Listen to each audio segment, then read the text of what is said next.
تلقيح يارا السكري على ياسمين عبد العزيز. يارا السكري نزلت مشهد على صفحتها بتقول لأحمد العوضي انت جوزي انا وهم يتفرسوا ويتكادوا. عيب يا يارا السكري اللي بتعملي دوت شغل التلقيح على ياسمين عبد العزيز. العلاقة دي انتهت وخلصت من زمان، من ساعة لما أحمد العوضي ساب ياسمين عبد العزيز.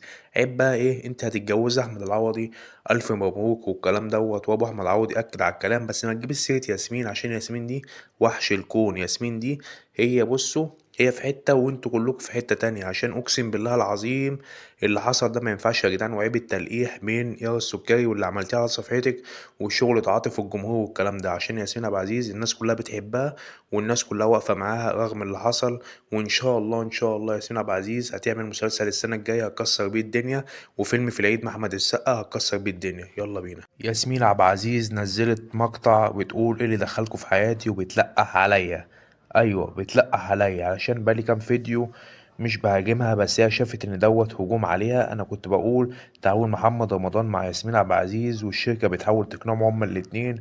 وكمان في فيديو عملته ان هي عملت نفس النهايه بتاعت مسلسل احمد العوضي والكلام دوت، والحلقه اتاخرت في المونتاج.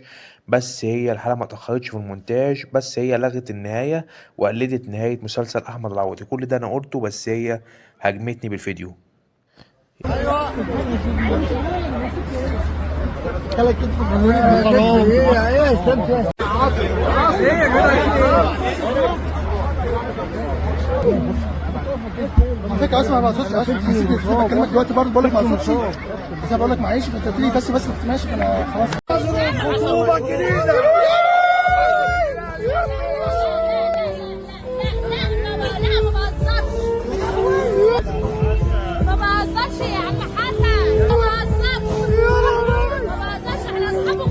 باهدي الجايزه دي للتيم وورك بتاعي، هم بيتعبوا اكتر مني بكتير، انا بهدلهم الجايزه دي بجد بجد. متشكر ليكم جدا، شكرا شكرا شكرا.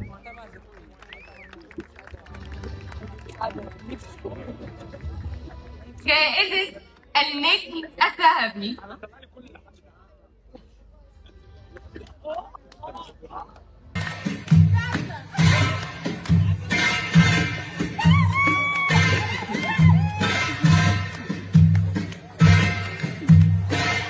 اول مره في حياتي اشوف بنت راح عيد ميلاد ترقص بالشكل ده وتعمل شغل بقى ايه الالفات وكده عشان تطلع ترند. يا جدعان البت دي لازم تتجاب، البت دي لازم تتجاب، مش عشان هي بترقص والكلام ده يقول لي كفايه بترقص في عيد ميلاد. لا البت دي بتصير الجدل وبتعمل حركات استفزازيه للناس عشان تطلع ترند وتركب ترند، واصحابها قايلين لها اعملي كده عشان ايه تطلع ترند والكلام ده. والبت دي لازم تتجاب عشان ما ايه احنا في بلد محترمه، مش اي حاجه لازم ايه تقلدوها بقى عشان تطلعوا ترند.